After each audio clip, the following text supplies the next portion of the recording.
A nossa próxima palestra vai ser com a Débora Negrão, falando sobre ser PJ ou CLT em tech e tirando as maiores dúvidas da galera.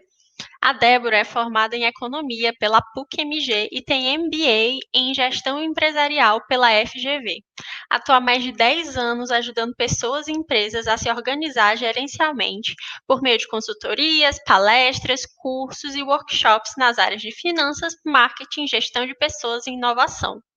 É uma entusiasta da tecnologia e está aprendendo novas linguagens e metodologias tech. Com isso, eu chamo a Débora para o palco virtual. E eu já aproveito para lembrar para todo mundo de mandar as perguntas no chat, que depois, no final da palestra, eu vou fazer elas para a Débora. Seja bem-vinda, Débora. Olá, boa tarde, meninas. É um prazer estar com vocês aqui hoje no Programaria Summit. BH com calorzão, isso é bom, solzão. E é bom aproveitar esse sábado, né? Vamos ter um assunto pesado aqui agora, mas vamos aproveitar. Prazer imenso tê-la aqui palestrando no Programaria Summit. O palco é todo seu, arrasa. Obrigada. Bom, meninas, sejam muito bem-vindas. O meu nome é Débora Negrão, já fui apresentada para vocês aí. Eu sou consultora em gestão de micro e pequenas empresas, atuei pelo Sebrae por 6 anos consecutivos, mas há mais de 10 anos eu estou atuando, ajudando pessoas a ter esse sonho de empreender. E eu fui da turma 3 do curso Eu Programo, né? Na pandemia agora, eu comecei a desenvolver várias habilidades e uma delas que eu decidi foi começar a programar. E aí eu fiz parte da turma 3, se tiver alguma colega minha aí da turma 3, conecta aí para a gente bater um papo. E também aprendi a desenhar no meio da pandemia, aprendi a fazer pão, acho que todo mundo aprendeu a fazer pão na pandemia, né? Eu fui uma dessas pessoas e aprendi a conviver comigo mesma, isso foi muito bacana. Mas, como eu estou hoje, né? Eu sou uma mulher branca, de cabelo curto, estou usando uma camiseta preta num fundo claro. E eu queria conversar com vocês um pouquinho hoje, né? A nossa agenda, eu sei que esse é um assunto muito extenso, eu sei que é um assunto que gera muitas dúvidas, é um assunto muito pesado, mas eu vou tentar resumir um pouquinho sobre as carreiras de CLT e de PJ para vocês poderem tomar decisões sobre qual seguir. Então, a gente vai conversar um pouquinho sobre o que é PJ, o que é CLT, se eu posso ser microempreendedor individual, essa é uma dúvida que sempre surge quando eu estou conversando sobre carreira com as pessoas. A comparação de salários e custos, para a gente entender esse custo-benefício aí das duas áreas. E PJ ou CLT, qual escolher? Então, no final, a gente vai ter aí essas perguntas respondidas, tá? Então, eu queria começar já, de cara, falando para vocês o que é CLT. A CLT é o regime que vocês provavelmente conhecem mais um pouquinho, talvez alguém já tenha sido contratado por CLT ou esteja agora numa contratação CLT, que é a consolidação das leis trabalhistas, consolidação das leis do trabalho. Então, tem a imagem de uma carteira de trabalho e tem a imagem de um CPF aí para vocês verem que, nesse regime de contratação, a empresa está contratando você, pessoa física, para trabalhar para eles, certo? Então, na consolidação das leis do trabalho, que foi aprovada lá em 1943, essa lei ela estabelece as regras, né? Como é que vão ser as regras do jogo entre empregado e empregador, né? Então, a CLT ela dá à pessoa esse registro de trabalho ali na sua carteira de trabalho. Quer dizer, você agora é uma pessoa que tem um contrato de trabalho com uma empresa, tá? A CLT, ela traz alguns pontos também, que é o que eu vou destacar, e é o que muitas pessoas, às vezes, esquecem de pensar, que quando é contratado pelo regime da CLT, você não está ganhando só o salário. Ela também traz alguns benefícios para vocês. Quais benefícios são aí os mais comuns da gente pensar? FGTS, que é o Fundo de Garantia por Tempo de Serviço. Se for demitido, pode sacar o FGTS como se fosse uma poupança, uma reserva de garantia para você ali. 13º salário, férias remuneradas, vale transporte, licença maternidade ou licença paternidade, horas extras e outros também que eu coloquei para vocês, repouso semanal, auxílio doença, aviso prévio. Então, todos esses benefícios, eles estão contemplados dentro da CLT, certo? Então, em resumo, é isso, CLT. E o PJ? Quando a gente fala de PJ, a gente está falando da pessoa jurídica, certo? A pessoa jurídica, ela precisa ter um cadastro. Esse cadastro é o Cadastro Nacional de Pessoas Jurídicas.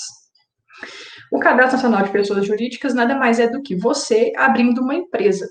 Então, ao invés de eu ser Débora, pessoa física, e ser contratada, eu vou ser uma empresa agora, e eu vou ter uma empresa, Débora, que vai prestar serviço para outra empresa.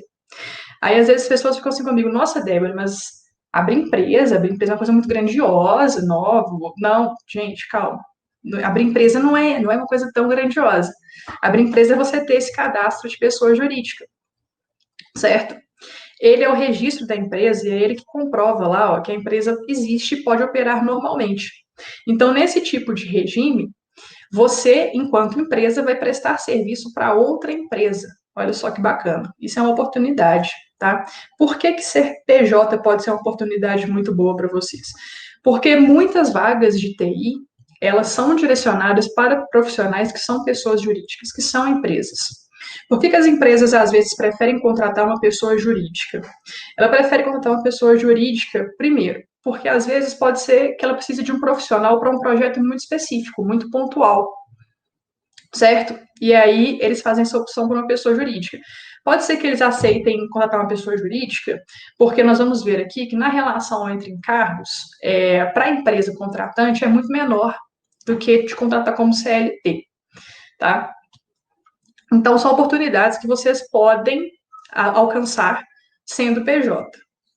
E o que muda quando eu viro uma pessoa jurídica? Muda o seguinte, que ao invés de você ter a carteira de trabalho assinada, você vai concretizar com essa empresa aí essa contratação por meio de um contrato de prestação de serviço.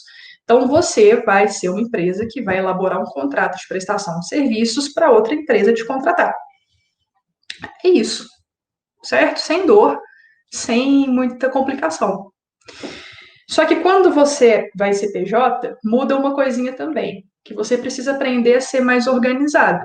Tem aí a Mônica do Friends, né? Eu gosto muito de assistir Friends. Ela fala, quer dizer, eu ganhei alguns prêmios aí pela minha habilidade de organização, né? Quem conhece Friends sabe que ela é a pessoa da organização. E aí é o que vocês precisam ser. Por que a gente precisa ser organizado quando a gente decide pelo regime de pessoa jurídica? Porque agora você que vai ter que ser responsável por faturar para sua empresa, certo? Você precisa buscar o seu salário, então você que vai ter que passar para o contador, ou quanto que eu tenho que faturar esse mês? Vai passar para o contador para ele emitir nota fiscal. É você que tem que se organizar com relação aos seus horários, porque no regime de CLT, os horários são específicos, né? São todos especificados ali na hora que você vai ser contratado. Então, você está lá com o seu gestor e ele fala assim, ó, Débora, aqui a gente vai ter horário de trabalho de 8 às 18, pausa de 2 horas para almoço, 15 minutos para lanche, mas quando você é PJ, não. Quando você é PJ, você pode, juntamente ali com o contratante, né, com a empresa que você quer trabalhar, definir alguns horários, certo? Mas você tem uma flexibilidade maior para atuar com esses horários, porque você trabalha mais com relação a entregas do que, de fato, tempo trabalhado ali, horários trabalhados. Então, você vai precisar se organizar com isso também. Então, finanças, horários. E você também vai mudar no seguinte: quando você é PJ, você é a única pessoa responsável pela sua carreira, tá? Quando a gente está dentro de uma empresa trabalhando como CLT, tem toda uma oportunidade, às vezes as empresas têm até um plano de carreira para essas pessoas que estão lá dentro. Só que quando você é pessoa jurídica, não tem ninguém que vai te dar um plano de carreira. Então, você que precisa se organizar, olhar para o futuro, falar, olha, onde eu quero chegar, o que eu quero chegar, quais treinamentos são necessários para eu poder me desenvolver pessoalmente, tá? Então, essas três coisas são 3 pontos que mudam quando você é PJ. O contrato de trabalho, sua organização, sua carreira. E, Débora, como é que eu faço para ser PJ? Eu me interessei por isso. Como é que eu faço? Olha, não tem dor, tá? Porque você não precisa fazer muita coisa. Quem vai fazer as coisas para você é o escritório de contabilidade que você vai procurar. Então, para abrir uma empresa, para eu ser PJ, eu preciso obrigatoriamente ter um contador. Com o contador, eu vou bater um papo, vou ver com ele qual é a melhor forma de abrir essa empresa. E ele vai fazer essa abertura da empresa para vocês, certo? Abrir a empresa é um ponto que o contador vai fazer para vocês. Ele que vai emitir a nota fiscal para vocês. Então, vocês só vão falar quanto que ele tem que faturar, ele vai emitir a nota fiscal.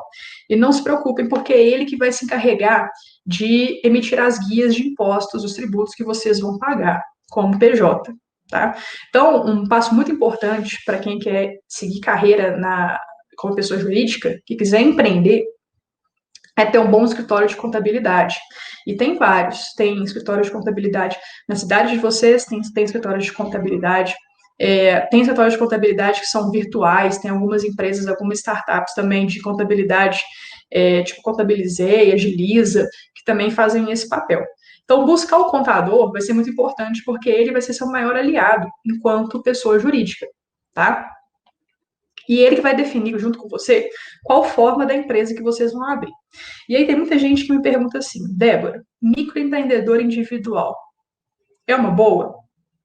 Olha, o microempreendedor individual é uma forma de você abrir uma empresa. Muitas pessoas fazem a opção por essa forma, porque o MEI, ele é, de certa forma, menos tributado. Ele tem uma isenção tributária muito grande, e aí isso brilha nos olhos das pessoas. E aí eu ouço muito essa pergunta, Débora, eu, enquanto desenvolvedora, quero começar um trabalho de front-end, desenvolvimento front-end, tem uma empresa precisando de um PJ, estou pensando em abrir um MEI. Eu posso ser microempreendedor individual? Bom, olha só, o microempreendedor individual. Para ser MEI, sua empresa não pode exercer atividade de cunho intelectual. Opa, então peraí. Eu posso ser pessoa jurídica, mas eu não posso ser microempreendedor individual, tá? Por quê? Porque esses trabalhos que eu desenvolvo, eles têm cunho intelectual. E outra coisa, para ser MEI, para ser um microempreendedor individual, a pessoa tem que estar no código de atividades permitidos pelo MEI, que é esse CNAE que está aí na tela para você, CNAE. É a Classificação Nacional de Atividades Econômicas. Então, tem os códigos que são permitidos para você ser MEI.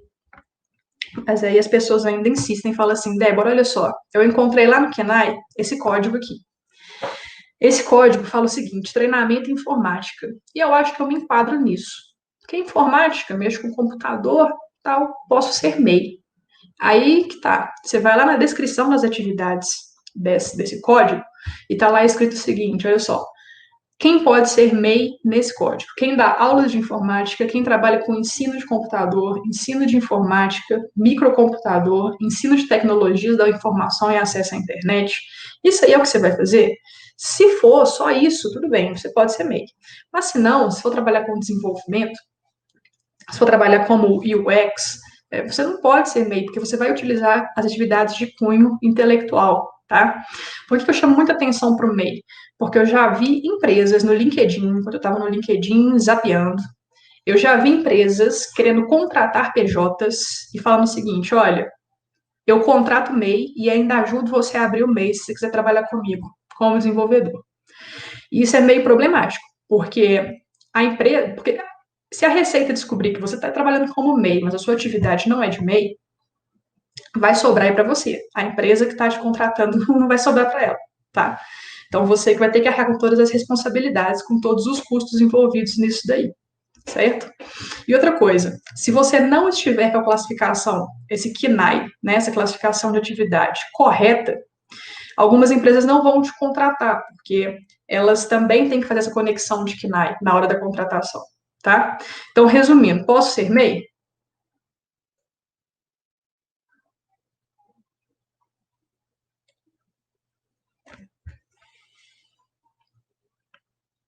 Não pode, tá bom?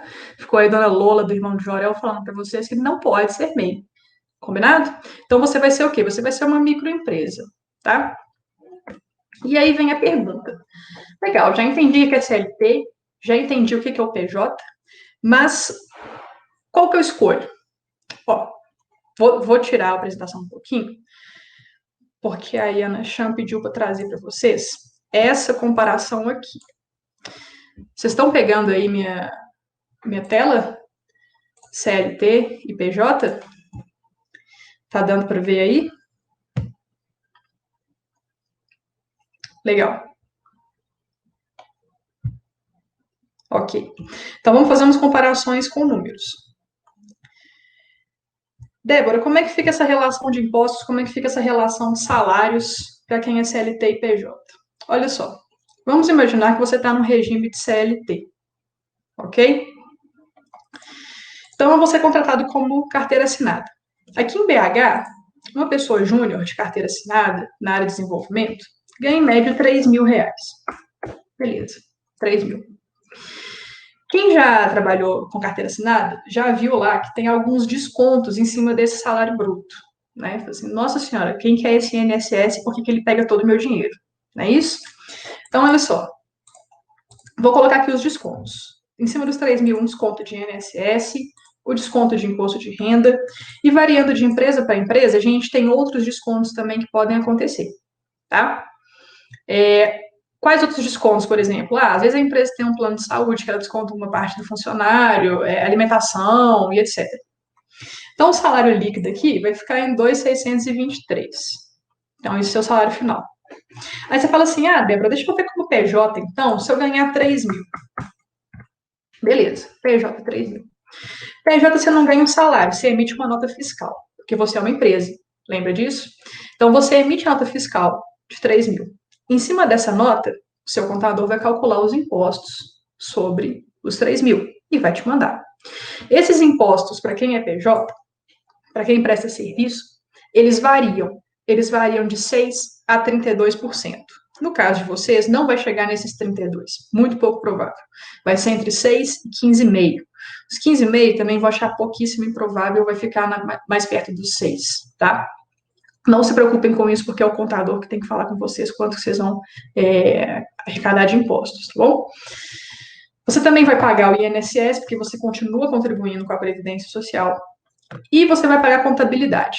Débora, é obrigatório contabilidade? É obrigatório pagar contabilidade. Você precisa de um contador te ajudando, te auxiliando por trás, fazendo essa parte burocrática de fazer balanços, de calcular para você os impostos, emitir guias e etc. Tá? Mas é obrigatório porque é lei. Toda empresa precisa ter um contador fazendo isso para ela. E aí a gente chega no salário líquido de 2.505. Aí a pessoa fala comigo assim, Débora, ficou meio que elas por elas, né? Tá bem parecido ali esse salário, tá tudo ok. Mas aí que tá. Olha só, quando você é CLT, você tem aqueles benefícios que a gente citou lá na frente, lembra? Lá no comecinho da palestra? Como, por exemplo, 13º. Olha só, aqui no PJ, ninguém te falou em 13º. Você não falou 13º ali, você tá falando que você tá pegando R$ 3.000 todo mês. Mas ali tem 13º? Não tem. Então, se eu não acrescentar esse 13º ali, cadê? Quem vai me pagar um 13º? Tá? Férias remuneradas. Também era um que a gente falou lá no começo da palestra, né? FGTS, que é o Fundo de Garantia, aqueles 8% que a empresa deposita do seu salário. Cadê?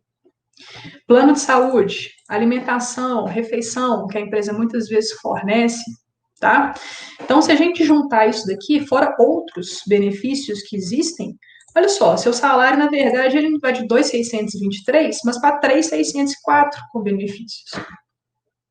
E isso é uma coisa que você não estava pensando lá no PJ, tá? Então, na hora de pensar assim, o que vale mais a pena falando de dinheiro? Vale mais a pena CLT ou PJ? Aí você fala comigo assim, Débora, vale mais então CLT. Eu falo, não é isso. Porque no PJ, você tem a oportunidade de negociar isso aqui, ó, tá? A negociação do seu salário. Quanto que você está valendo no mercado? O custo final de um funcionário para uma empresa, ele é muito alto, tá? Eu coloquei aqui um custo maior, por quê? Porque não é só isso daqui que a empresa paga muito mais. E aí, nesse pacote aí do funcionário para a empresa, um funcionário ele sai quase 80% a mais do salário dele de custo para a empresa. Enquanto no PJ, para a empresa que vocês vão trabalhar, o que você vai custar é o que você falar da nota, lá, 3 mil, 4 mil.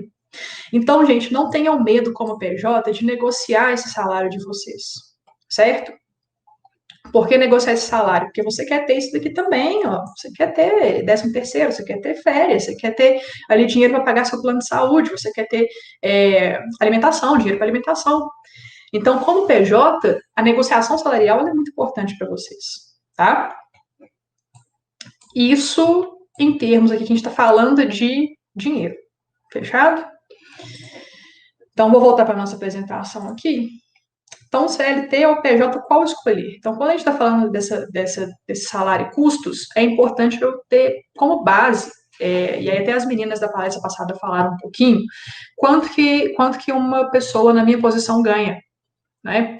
Então, se eu estou vendo uma vaga para a empresa da Débora como front-end júnior, eu vou lá no Glassdoor, já pesquiso quanto que aquela pessoa ganha, né? Quanto que uma pessoa dessa vaga, dessa função ganha lá, e vou tentar negociar um salário em cima daquilo ali, tá? E não tenham medo de negociar salário, tá, gente? Saibam o valor de vocês e manda ver, tá? Qual escolher? Aí tem uma outra decisão, que é carreira e empreendedorismo. Lembra que a gente falou? Quando você é PJ, é você por você mesmo. Você precisa decidir como você vai seguir sua carreira. Já como CLT, não. Você tem a opção de desenvolver uma carreira dentro da empresa. Começar como PJ pode ser vantajoso. Por quê? Porque você começa a fazer projetos e começa a aumentar seu portfólio. Às vezes, dentro da empresa mesmo que você está prestando um projeto como PJ, você pode se candidatar a alguma vaga interna, tá? Então, tem essas oportunidades, tem que colocar isso na balança também. A flexibilidade contra a estabilidade, né? O regime de pessoa jurídica é muito mais flexível. Quer dizer, você pode prestar serviço para mais de uma empresa, por exemplo, se você quiser, certo? Mas no CLT você tem mais estabilidade. O que é essa estabilidade? Imagine que como PJ, se você fechou um contrato de trabalho para 6 meses, você tem que lembrar que daqui 6 meses você está sem trabalho, se você não tiver outro cliente em vista, tá? Já a CLT traz essa maior estabilidade ali dentro do trabalho. E aí, aproveitar as oportunidades para montar portfólio, que foi o que a gente falou. Né, o regime de PJ ele pode te providenciar isso, ele pode proporcionar essa oportunidade de participar de projetos, de conhecer novas pessoas, fazer um networking dentro das empresas com pessoas que trabalham nessa área, tá? E aí, meu tempo está acabando aqui, vou trazer para você só esse painel de vantagens e desvantagens. Essa palestra vai ficar disponibilizada para vocês, e o meu LinkedIn está no final também, se vocês tiverem dúvidas, tá? Então, na CLT, algumas vantagens. Quem é contratado tem o direito aos benefícios que a gente citou aqui, né? E é direito. Pode ter um plano de carreira dentro da empresa, você pode se desenvolver dentro daquela empresa que você está trabalhando, e não precisa se preocupar com a parte burocrática, porque é o RH da empresa que faz toda aquela parte de coletar seus impostos, INSS, te pagar, né? Você não fica o tempo inteiro mandando mensagem para o RH falando assim, me paga, me paga, me paga, igual você manda uma nota fiscal para a empresa quando você é PJ, tá? Então, tem essas vantagens. Desvantagem aqui, vocês viram que descontam os impostos, tem um monte de desconto na folha de pagamento. Então, geralmente, é uma verdade que o CLT ele fica com um salário abaixo da média de mercado, comparado com o PJ, tá? E o CLT não tem tanta flexibilidade também, flexibilidade de horários, de entregas, ok? E PJ, vantagens e desvantagens. Bom, vantagem, devido à isenção dos impostos aí, que a gente colocou lá no CLT, ele ganha mais, certo? É possível você ter um acesso ao seu salário de forma maior, porque você não vai, por exemplo, depositar o FGTS, você vai pegar aquele dinheiro para você, dinheiro vivo na sua mão, tá? Não tem vínculo empregatício e o contrato que vai ditar as regras, possibilidade de horários flexíveis que a gente conversou. Tem novas oportunidades de atender a mais clientes. Então, eu, como PJ, eu posso trabalhar para uma empresa, mas também posso trabalhar para outra empresa, porque meio horário em cada uma das duas já consigo fazer todas as entregas que eu preciso. Mas tem as desvantagens, né? Que quem é contratado dessa maneira fica isento dos benefícios, quem arca com os impostos é você vai ter que se organizar para pagar isso, então lembre de colocar isso lá na negociação dos valores. E é preciso escolher contabilidade para arcar com esses custos, ok? E menos estável do que a CLT. Então, é um caso de se colocar na balança, né? Eu não tenho a resposta. Cada um vai ter sua própria resposta para isso. Lembrar que PJ é empreender, né? Se você tem essa vontade de empreender, se você tem essa necessidade de explorar, conhecer coisas novas ali como uma pessoa jurídica, é uma opção. Mas não é para todo mundo, tá? Se você tem medo da instabilidade, se você prefere a estabilidade da CLT, se você não tem tanta habilidade de negociar esses valores salariais, às vezes ainda não está na hora, tá? Às vezes a CLT ainda é mais bacana para você. E links úteis que eu vou deixar para vocês aqui, tá? A palestra vai ficar disponibilizada. Tem dois links para vocês acessarem calculadoras que ajudam a fazer aquela continha que eu fiz, tá? Para você ver se vale mais a pena ser CLT ou se é melhor CPJ. Sebrae, o Sebrae pode ajudar vocês nessa hora do empreendedorismo, em saber como é que funciona de verdade uma empresa. E o Glassdoor, que eu falei sobre os salários, para vocês pesquisarem, para ter uma melhor negociação com a empresa na hora de fechar um contrato PJ. Bom, obrigada. Foi um prazer estar conversando com vocês um pouquinho aqui hoje. Deixo o meu LinkedIn, podem me adicionar. Tem dúvida, me chama lá, sem medo. Eu sei tudo, que eu não souber, eu invento. Brincadeira. Brincadeira. O que eu não sei, eu converso com meus amigos contadores, converso com os meus amigos das áreas, tá? E a gente tenta achar as respostas para vocês. Pessoal, obrigada. Nossa, Débora, muito obrigada pela sua palestra. Eu achei, assim, chocante. Não sabia. Eu acho que a pessoa, quando ela entra nesse mundo, ela não tem noção dessas coisas, ela não tem dimensão, né, disso tudo. E aí eu já queria emendar com as perguntas, que é se, na sua visão, você acredita que as empresas se aproveitam, assim, entre aspas, do desconhecimento de quem está entrando no mercado de trabalho para levá-las aí para esse caminho de pessoa desenvolvedora MEI, que eu sei que aqui em Fortaleza isso é muito comum. Isso assim, já foi muito discutido, né, se colocariam essas pessoas de TI, desenvolvimento dentro do MEI, mas isso não é uma verdade, tá? Isso hoje não é possível a pessoa ser MEI, e muitas empresas, elas se aproveitam sim, né? Infelizmente, tem ainda esse viés de informações, né? Eu tenho informação, mas a pessoa não tem informação, e às vezes ela está desesperada, precisando de um trabalho, precisando de um trampo bacana, até mesmo para poder acessar algumas oportunidades, ter conhecimentos que ela não tem ainda, montar conhecimento, montar portfólio, e acaba aproveitando, tá? O MEI é uma forma muito desburocratizada de se ter uma empresa, mas não é para todo mundo.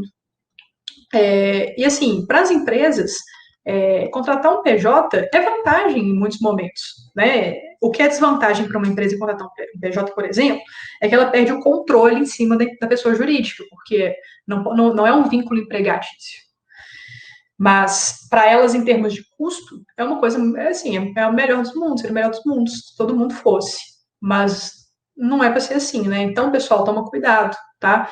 Busca essas informações, igual eu coloquei para vocês. As duas planilhas para vocês darem uma olhada nessa questão salarial, o Glassdoor, para você saber quanto que você está valendo no mercado, e a palestra das meninas aqui antes foi muito legal, que foi bem isso, né? Foi bem assim, olha, se valorize enquanto pessoa, né? E o Sebrae também, que é um órgão aí que tem formação gratuita para vocês. Vocês podem bater papo com pessoas que entendem sobre o que é ter uma empresa, te ajudar nessa execução, sabe? Então, busquem informações, isso é muito importante, pessoal. Isso. Muitas das perguntas foram direcionadas nesse lance do MEI, acho que pegou as pessoas assim, muita gente não sabia mesmo. Foi muito E aí surpresa.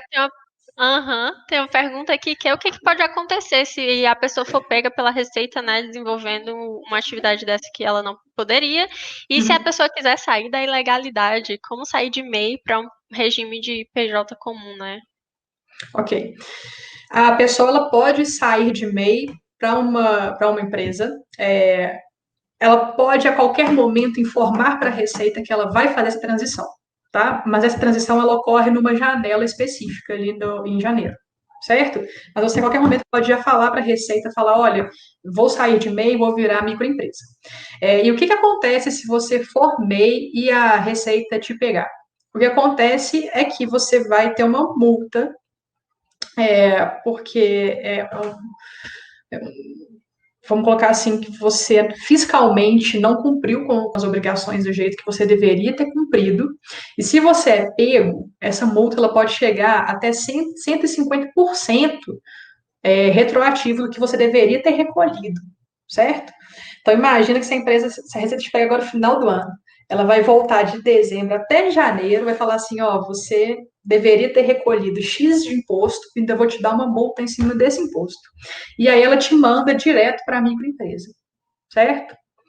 Então, por isso que eu falo muito, o contador, ele tem que ser seu melhor amigo, gente. Assim, procura um contador bacana, que vai te orientar nessas questões, para vocês ficarem regularizados. E não tenham medo dos impostos, é isso que eu falei, né? Os impostos, eles vão ser pagos, mas quem vai pagar? Quem vai pagar é a empresa, porque você vai colocar isso no seu salário, entendeu? Embute esse imposto no seu salário, que quem vai pagar no final é a empresa. E sai mais barato para ela ainda do que contratar um CLT. Não fica com medo, não. Entendi. E a nossa última pergunta é que você mencionou como se a negociação salarial sendo CLT fosse mais engessada do que a negociação salarial de um PJ. É isso mesmo que acontece? Olha, não que seja engessado, porque quanto CLT, a empresa muitas vezes ela pergunta qual que é a sua pretensão salarial, certo? Então você já pode dar a sua pretensão salarial ali. Quando você entra como CLT numa empresa, você vai entender melhor como que é o plano de progressão salarial dentro da sua empresa, porque cada empresa tem uma maneira diferente de progredir nisso, né? Algumas vão com alguns steps, fala assim, daqui a um ano você vai ser promovido para X e vai subir seu salário. Então, é engessado no termo de que a empresa te ajuda nesse processo, e fica muito por conta dela também. Mas vários amigos meus, principalmente da área de TI, eu já vi negociando salário, justamente por ser um mercado muito escasso em alguns momentos, para algumas áreas específicas. Eles chegaram para o chefe e falaram, olha, eu gosto muito de trabalhar na empresa, mas esse salário não está mais compatível, eu tenho, às vezes, alguma oferta melhor no mercado lá fora, consigo subir? Isso acontece. Como PJ, também tem essa questão, tá? Não vou falar que não tem, porque tem. Porque imagina, às vezes você fala assim, não, meu salário aqui, para cobrir isso tudo, 4.500. Beleza, 4.500. Só que aí alguém enviou uma proposta que está se desvalorizando muitas vezes, isso acontece, mandou uma proposta lá e falou assim, eu executo esse serviço por 3. E a empresa fala, pô, tem um profissional que vai para 4.500. Tem um profissional que quer executar por 3, entendeu? Então, a empresa, muitas vezes, ela acaba indo para o mais barato também. Então, cuidado com esse sucateamento no mercado, tá? Se você é PJ, você é um profissional agora, monta um portfólio bacaninha, faz aquela proposta comercial para a empresa, mostra que seu serviço vale, tá? Se valorize, mostra por que é legal pagar para você aquele valor, que você vai fazer as entregas bonitinhas, mas foi o que eu falei, sempre chega ali no Glassdoor, conversa com as pessoas, conversa com seus pares, para ver qual que está a média salarial nesse mercado, para você não errar, né? Para você ficar um pouco mais seguro na hora de fazer essa negociação, certo? Certo, entendi. Muito obrigada, Débora, pela sua palestra. Se você quiser se despedir do pessoal, sua chance. Ótimo. Pessoal, muito obrigada. Me chama no LinkedIn, vamos bater um papo. Obrigada, Fabrícia. Obrigada, meninas do suporte. Foi muito bacana, foi enriquecedor fazer com vocês essa palestra aqui e espero vê-las mais vezes.